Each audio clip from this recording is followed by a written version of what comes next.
I've discovered the truth behind our obsession with fried chicken. Even if you're not interested in eating fried chicken, you're being targeted. I've also found out how bad it can get if we eat too much of it. You will get a heart attack at some point in time, prematurely. So in this episode of Talking Point, I'm determined to find a healthy version of fried chicken. It took some digging, but finally, I'm at a place that specializes in authentic Korean fried chicken. But I'm only interested in one thing in their menu, something called crunch chicken, which they say is crispy chicken that is healthy and cooked without oil. And because fried chicken is best enjoyed with company, I've asked Zermatt Neo to join me. Having had his fair share of fried chicken as a food blogger and competitive eater, he is the perfect candidate for a taste test to see if their fried chicken cooked without oil is as good as the deep-fried version. Are you ready to eat some chicken? Let's do it. Okay, so we're going to do a very simple blind tasting. Here is your very fancy blindfolds. We are being served two types of chicken. Their regular deep-fried chicken, as well as their crunch chicken, the supposedly healthier version. Okay, first one's here. It's in the middle of the table. Okay. Oh, it's still so hot. Still nice and hot.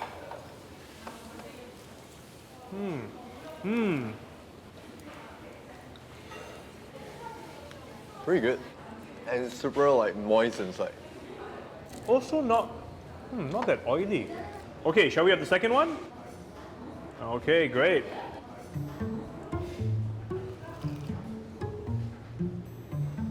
This one has a nice batter, like as compared to the other one. You're right. It's got a nice texture. I can feel the crisp. Both of them are not that greasy. Are you ready for us to take a look at what we've been eating? Yes. Ooh. Ooh. My guess is first and second. Yeah, first and second, because this one got a little bit more batter. Yeah, let's bring both in so we can see. So I know that one of these is the crunch chicken. Okay. Is it number one or number two? Okay, my producer says number one. So this is the oven-baked crunch chicken. Does that surprise you? It doesn't taste as guilty when you bite into it. It tastes like a little bit less greasy. As much as Zermatt and I are fans of deep-fried chicken, surprisingly, we both enjoy the crunch chicken more. I feel so much healthier. How is it that the healthier crunch chicken is cooked without oil but still has such a crunch? Well, I'm told it's coated with a special flour mixture and baked slowly in the oven for a good 30 minutes. But while it's less greasy compared to the deep-fried chicken, it's also less crispy. So do you think oven-baked chicken can ever be as crispy, crunchy as regular fried chicken? I don't think so. When you deep fry the entire chicken in oil, it stills the moisture and also creates that crunch factor on the exterior. To mimic the crunch factor and the actual flavor of a fried chicken, it's not easy while you're using an oven to do it. That's the thing about deep frying. When chicken is cooked in a hot oil bath, water is forced out of the meat, forming a crunchy golden exterior. Beneath the skin, heat continues to be conducted, reacting with the protein to create complex, delicious flavors. This process cannot be achieved in shallow frying or baking. Since oil is the key to making fried chicken delicious, I wonder if choosing a certain type of oil will make a difference to how healthy my fried chicken is. Not all cooking oil can be used for deep frying. It needs to have a high smoking point. Oils with high smoking point remain stable even in the high temperature used for deep frying, hence maintaining its nutritional value. These are the oils with high smoking points. There's canola oil, sunflower oil, peanut oil, palm or vegetable oil, which is commonly used by F&B businesses for deep frying, extra light olive oil, rice bran oil, and finally soybean oil. I'm bringing all these oils to dietitian Steven Chia Hey, Bibi. Hello. Hi, let me help you. Yes, please. because I want to know which among them is the healthiest for deep frying chicken. This is palm oil. It tends to have a little bit more saturated fat than the rest, and so I would say use the rest but not the palm oil. Not the palm oil, okay. But of the remaining, which would you say has the least saturated fat? So they have a balance of poly and monounsaturated Right. fat, and some studies are saying that monounsaturated fat tend to not bring down your HDL level, which is your good cholesterol levels. And so that would be the olive oil. Please don't get confused with extra virgin olive oil.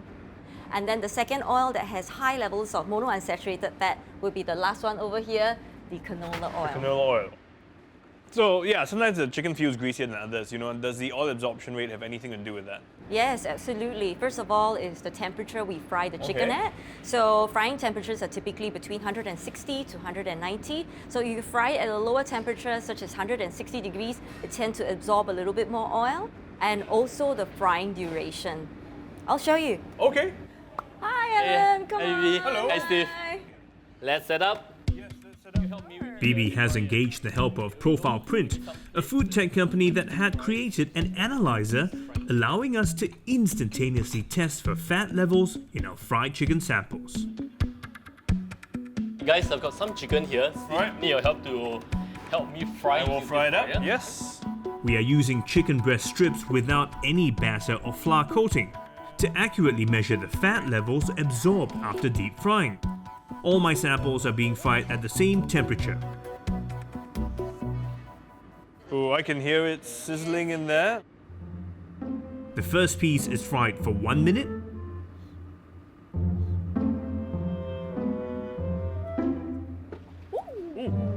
The second for 4 minutes. And the 7-minute chicken. There you go. And the third for 7 minutes.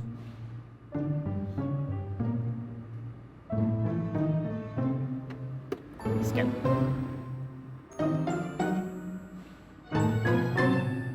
For the chicken strip that's fried for 1 minute, it now contains 1.9% more fats. The 4-minute strip now contains 3.2% more fats. And the 7-minute strip now has 6.1% more fats. Frying a chicken for 6 minutes more can result in triple the amount of fats. The longer you fry something for, the more oil it absorbs. And so if you're going to fry chicken, just fry it just at the right amount of time. Now, these chicken are not coated with anything. So if Okay. you put a batter over it and you fry it, it's like a sponge. It's going to absorb a lot more oil. And so I would suggest to use a thinner batter or Right. just coat it with a little bit of corn flour or other types of flour before frying and prevent using very thick batters. Or you can even use, ginger paste and marinate that before frying. But I'm also really curious to find out just whether these make a difference. These paper towels are supposed to be special oil absorbing paper towels. I want to find out whether they really make my chicken that much less oily. I blot one of the fried chicken strips thoroughly with my paper towel. Let's put it back in again. Okay. You can see some of the oil here.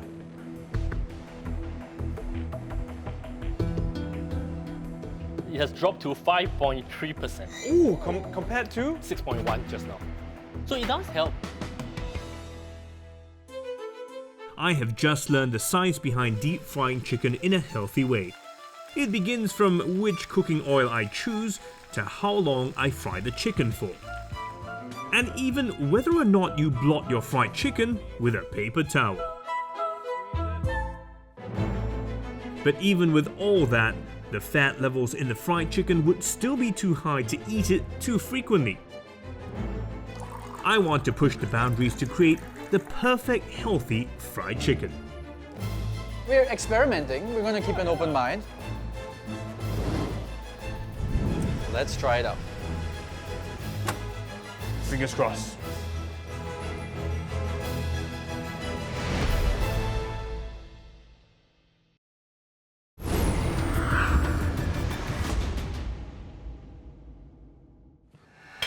The search for a healthier way to fry food is not a new one. Some have tried the oven, using as little as just 1 tablespoon of oil. Air fryers are also gaining popularity. It's said to be able to fry food without any oil, thereby cutting calories by up to 80%. But having tasted oven-baked chicken myself, Crunch factor is a little bit missing. I can tell you it's just not the same. So I'm bringing in Chef Samir Chablani. I'm engaging his help to create a version of fried chicken that is healthier but doesn't compromise on taste and texture. My brief to him? Lower the sodium content and to use an air fryer to significantly reduce the fat levels in the fried chicken. I'm really excited to get going today because we are here to see if we can whip up a healthy alternative to deep fried chicken. We started with brining the chicken. That's like soaking the meat, right? Yeah, soaking it in a salt water solution. It's gonna sort of tenderize some of the meat. So a little bit of salt is gonna be necessary, but we don't want to overdo it. So I found out that adding a 3% solution is just what we need to get our chicken tasty. So this is 2 liters, and we're gonna add in 3% of salt. We are also going healthy for the marinade. MSG, right? Yeah, I think we should just stay clear of this put that away. altogether. We are gonna add a little bit of We salt. need some salt. Just a wee bit. We're replacing salt with more herbs and spices, so we don't land up with healthy but tasteless chicken. Smoked paprika. This adds a bit of heat and a bit of smoke as well. And who doesn't like black pepper? Yeah, it's gonna give it that oomph. Another good one is to add in some of the garlic powder.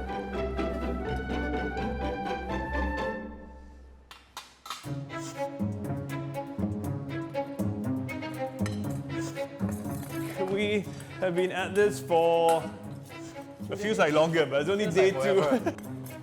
What are we on? We're gonna try this again. We left the chicken to brine overnight. Today, we're focused on getting the crispy golden crust. Arguably, the most important element in a delicious fried chicken. We're just gonna coat it with baking powder. Baking powder. Because the air fryer will not be able to give the same level of crunch in fried chicken that deep frying can, we decide to make up for it with baking powder. It's gonna make it super crispy. No flour for this one. Let's try it out. It's good. Fingers crossed.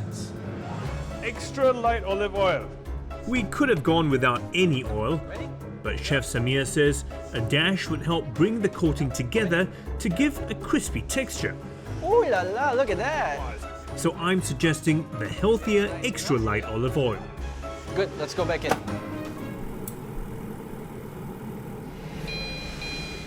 Ooh, looks alright. It seems to have lost a bit of its scent, Aroma, actually, yeah. right? The aroma. But it's definitely got the crispy part down.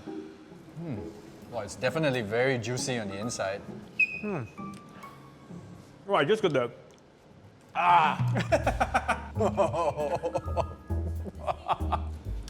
No. No, I think This is not working out. this is not working out. So we might have added just a tad too much baking powder to replace flour in our attempt to replicate the crunchy texture of a deep fried chicken. The flavors were completely off.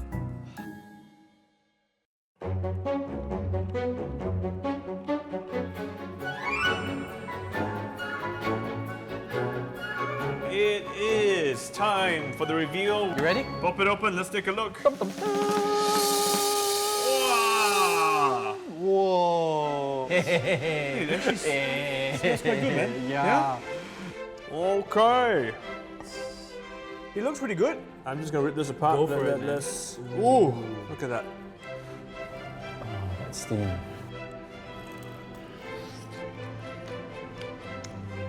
It's moist and juicy on the inside, but it's crisp on the outside. Yeah.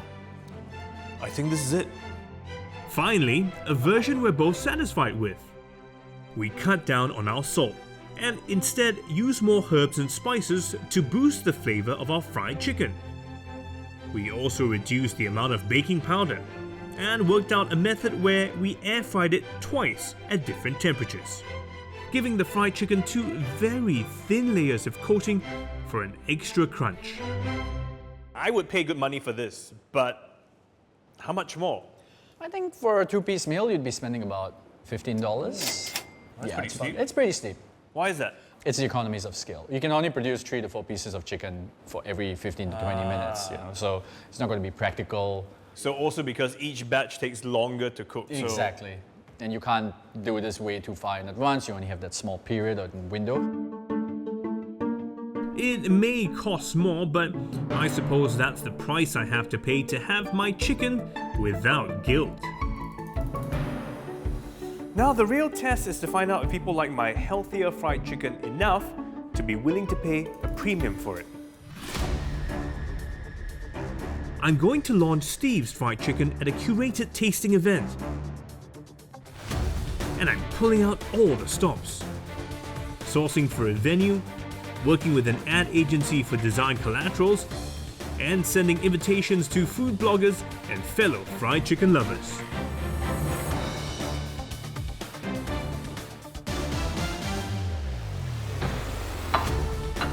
Tuck in and eat. Enjoy! But will they be willing to fork out more for it?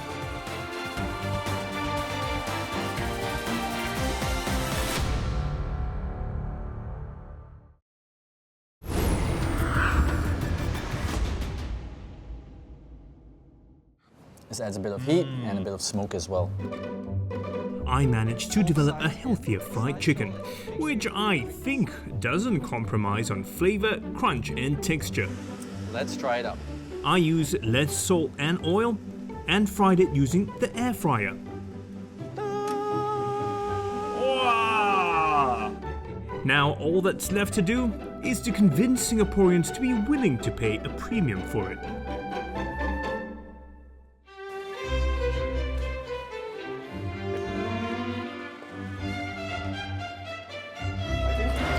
Let's put it up and see. We just try to have different ones at the same table. I think we are done.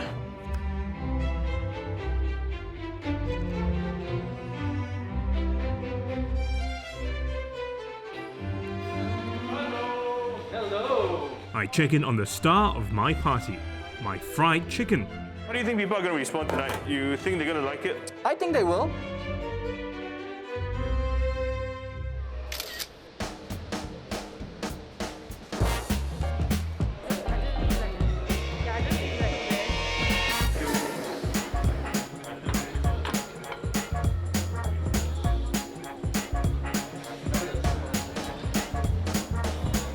Okay everyone, welcome and thank you for coming to my chicken tasting party. I know we are here to eat some scrumptious chicken, but here's the catch. This is not your normal deep fried chicken. We have done it in a healthier way. So how is Steve's fried chicken healthier? By replacing salt and MSG with local spices like chili powder, cumin and smoked paprika, we drop sodium levels by 54%. We used an air fryer instead of a deep fryer, with just 1.5 tablespoons of oil. And by replacing the palm oil with extra light olive oil, saturated fat levels dropped by 37%.